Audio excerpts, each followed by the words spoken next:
राधे राधे। आप सभी स्नेही जनों को सर्वप्रथम गणेश चतुर्थी की बहुत बहुत शुभकामनाएं। और आज कुछ जानकारी गणेश चतुर्थी के बारे में जो लोग मुझसे पूछ रहे थे, इस वीडियो के माध्यम से आप सभी लोग सुन लेवें। इस वर्ष की 2022 की गणेश चतुर्थी जो है वह 31 अगस्त को आ रही है और गणेश चतुर्थी भाद्रपद शुक्ल पक्ष की चतुर्थी तिथि को मनाई जाती है। इसलिए यह इस बार का गणेश चतुर्थी का पर्व बहुत प्यारा है। मुहूर्त भी मैं आपको बताने वाला हूँ किस मुहूर्त में मूर्ति की स्थापना करें। सर्वप्रथम आप जब मूर्ति लेने जाएं और बाज़ार से मूर्ति लेकर के आएँ तो वह मूर्ति लाल कपड़े में लपेट करके लाएं। उसे खुली नहीं लाना चाहिए। उसे पूरे शरीर पर नहीं तो कम से कम मुख पर लाल कपड़ा ऐसा डाल करके या लपेट करके लेकर के आएँ। और घर पर आप पहले से व्यवस्था करके रखें। पहले कहीं भी घर में ला कर के उस मूर्ति को भले ही आप स्थापित कर दें, लेकिन मुख्य पूजा के स्थान में जहां आप स्थापित करने वाले हैं उस स्थान पर बिना मुहूर्त के मूर्ति की स्थापना न करें।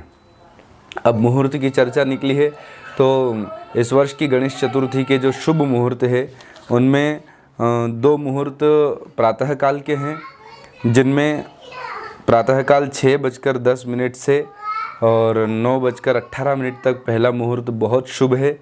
उसके पश्चात 10:53 से लेकर के 12:27 तक दूसरा मुहूर्त, यह भी बहुत अच्छा है।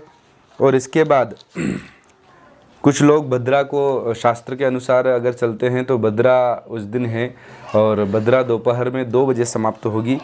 तो भद्रा काल यदि आप टालना चाहें तो उसके लिए सबसे बढ़िया बात यह है कि आप भद्रा काल टाल करके और शाम को 4:30 से 6 बजे के बीच में मूर्ति की स्थापना करें। और उस लाभ के समय में मूर्ति की स्थापना यदि की जाती है तो आपको पूरा वर्ष बहुत लाभ होगा। और एक और विशेष बात, बाज़ार से आप जो मूर्ति लेकर के आएँ वह मूर्ति आप देख करके लाएं। यदि कारोबार में आप वृद्धि चाहते हैं, कारोबार में उन्नति चाहते हैं तो खोज करके और सिंदूर कलर की मूर्ति अवश्य लाएं। सिंदूर की रंग वाली प्रतिमा बाज़ार में मिल जाती हैं। आप सिंदूर रंग की प्रतिमा लेकर के आएँ और इसके पश्चात घर लाएं तो घर पर आप एक स्थान पर चौकी रखें, बाजोट जिसे बोलते हैं, पटिया बोलते हैं। उस पर बढ़िया लाल कपड़ा नवीन बिछाएं। उस पर चावल से या तो स्वस्तिक बनाएं या फिर अष्टदल, जैसे कमल का पुष्प होता है जैसे अष्टदल बनाएं।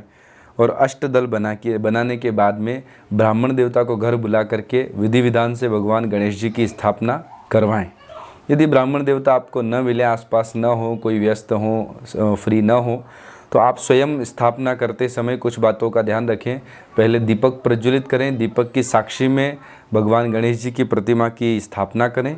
और स्थापना करने के बाद सर्वप्रथम भगवान गणेश जी के ऊपर तो जल नहीं चढ़ाना, लेकिन उनके निमित्त चरणों में या फिर सामने एक पात्र रखकर पात्र में जल चढ़ाएं, पंचामृत चढ़ाएं, फिर शुद्ध जल चढ़ाएं। और फिर वस्त्र जो कलेवा हम हाथ में बांधते हैं वह कलेवा भगवान गणेश जी के गले में और हाथ में पहनाएं। उसके पश्चात यज्ञोपवीत, जिसे जनेऊ भी कहा जाता है, भगवान गणेश जी को पहनाएं।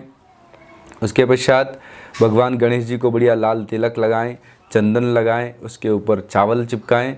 और फिर आप जो पुष्पमाला लेकर के आए हैं वह पुष्पमाला भगवान गणेश जी को पहनाएं। और भगवान गणेश जी को एक चीज़ बहुत प्रिय लगती है और वह है दुर्वा, जिसे दरोब भी कहते हैं, दुर्वा भी कहते हैं। वह दुर्वा आप भगवान गणेश जी पर चढ़ाएं। और दुर्वा जो हम चढ़ाएं वह कितनी बड़ी कैसी होना चाहिए उसके बारे में शिव पुराण में, जो ये मेरे पास अभी शिव पुराण गीता प्रेस गोरखपुर से प्रकाशित जो है प्रमाणित शिव पुराण, इसके रुद्र संहिता में 18वें अध्याय में इसका वर्णन आया है कि भगवान गणेश जी का पूजन करते समय जो दुर्वा चढ़ाएं वह दुर्वा कैसी हो। तो यहाँ लिखा है कि दुर्वा वितस्ती मात्रा दुर्वा च त्रिंगा वै मूल वर्जिता ईदृशानाम सात बलानाम सतेनई कोत्तरेण ह। अर्थात गणेश जी की पूजा के लिए जो दुर्वा हो वह एक बित्ते की, एक बित्ता कहते हैं 12 अंगुल, 12 अंगुल की हो। और 12 अंगुल की दुर्वा यदि न मिले तो आप 3 गांठ वाली दुर्वा लें, और 3 गांठ वाली भी न मिले तो 3 पत्तियों वाली, जिसमें बीच में एक पत्ती हो, दो तरफ एक एक पत्तियां हो, ऐसी 3 पत्तियों वाली दुर्वा लेकर के और ऐसी 11 पत्तियां लें। अर्थात 3 पत्ती वाला 1, फिर 3 पत्ती वाला 2, फिर 3, 4 ऐसे 11 लें और उन 11 की एक गांठ बना करके, गठरी बना करके, और वह गठरी भगवान गणेश जी को अर्पित करें। यह दुर्वा चढ़ाने का विधान है। इसके पश्चात भगवान गणेश जी को एक वस्तु और बहुत प्रिय लगती है, वह है सिंदूर। भगवान गणेश जी के चरणों में सिंदूर अवश्य चढ़ाएं। और उसके बाद जब धूप दीप हो जाए तब नैवेद्य में आप सबसे प्रिय भगवान गणेश जी को कुछ लगता है तो वह है गुड़ और उसके साथ मोदक। तो मोदक का भोग लगाएं, गुड़ चढ़ाएं, और केले भी भगवान गणेश जी को बहुत प्यारे होते हैं तो केले चढ़ाएं। और यदि कर्ज बहुत ज़्यादा हो गया हो तो कर्ज की निवृत्ति के लिए आप शमी पत्र भी भगवान गणेश जी पर चढ़ा सकते हैं। शमी पत्र भी भगवान गणेश जी को चढ़ते हैं। नहीं चढ़ाने में भगवान गणेश जी को कभी भी तुलसी न चढ़ाएं, न तो भोग में तुलसी लगाएं और न ही उनके ऊपर कहीं तुलसी चढ़ाएं। दुर्वा चढ़ा सकते हैं, दुर्वा की माला चढ़ा सकते हैं। इसके पश्चात भगवान गणेश जी के सामने कुछ भी आप पान का बीड़ा हो तो रखें, फिर दक्षिणा चढ़ाएं और आरती प्रेम पूर्वक जो आपको उचित लगती हो वह आरती करें।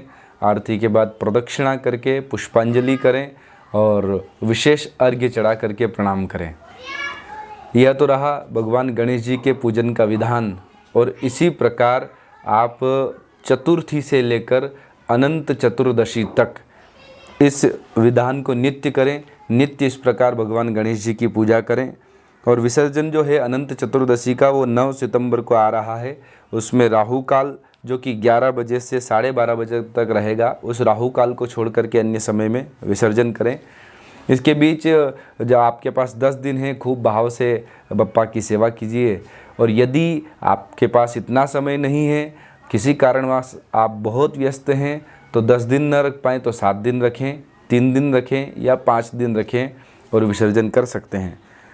अब रही बात जप की। नित्य भगवान गणेश जी आपके घर विराजमान हैं 10 दिन के लिए, 7 दिन के लिए, 5 दिन के लिए, तो उनके लिए कुछ जप आपको करना चाहिए। घर में जितने सदस्य हो चाहे तो सभी करें, नहीं तो मुखिया तो कम से कम करें। जप में क्या करें? वक्रतुंड महाकाय सूर्यकोटि समप्रभ निर्विघ्नं कुरु मे देव सर्व कार्येषु सर्वदा। इस मंत्र की 108 बार जप करके एक माला नित्य करें। यह नहीं याद हो तो गंग गणपतये नमः यह संक्षिप्त मंत्र बोल करके एक माला नित्य करें। और यह भी नहीं बोल पाएँ तो श्री गणेशाय नमः, श्री गणेशाय नमः की एक माला नित्य करें और भगवान गणेश जी के सामने बैठ कर के दीपक लगा करके यह माला कर सकते हैं। इसके अलावा एक चीज़ और है, आप मूर्ति जब लेकर के आएँ तो वह मूर्ति केमिकल वाली ना हो, प्लास्टर ऑफ पेरिस की ना हो। वह मूर्ति या तो आंकड़े की हो, जो अकाव का पुष्प वाला होता है, और वह न मिले तो आप वैसे, क्योंकि वह संभव नहीं है, नहीं मिलती है, किसी किसी नसीब वाले को नसीब होती है, तो केमिकल वाली मूर्ति न लाएं, प्लास्टर ऑफ पेरिस की न लाएं तो मिट्टी की मूर्ति लाएं, ताकि विसर्जन करते वक्त उससे कोई प्रदूषण न हो। और भगवान गणेश जी को आप 10 दिन, 7 दिन, 5 दिन या 3 दिन बिठा कर रखें। एक बात का ध्यान रखें, एक चीज़ छोड़ना है और वह है दुर्व्यसन। दुर्व्यसन में आप जितने दिन गणेश जी को अपने घर में रखें उतने दिन न तो लहसुन प्याज सब्जी में डालें, क्योंकि ये तामसी भोजन होता है, राक्षसों का भोजन होता है। फिर आपके घर बनने वाला प्रसाद गणेश जी भोग के रूप में स्वीकार नहीं करते हैं।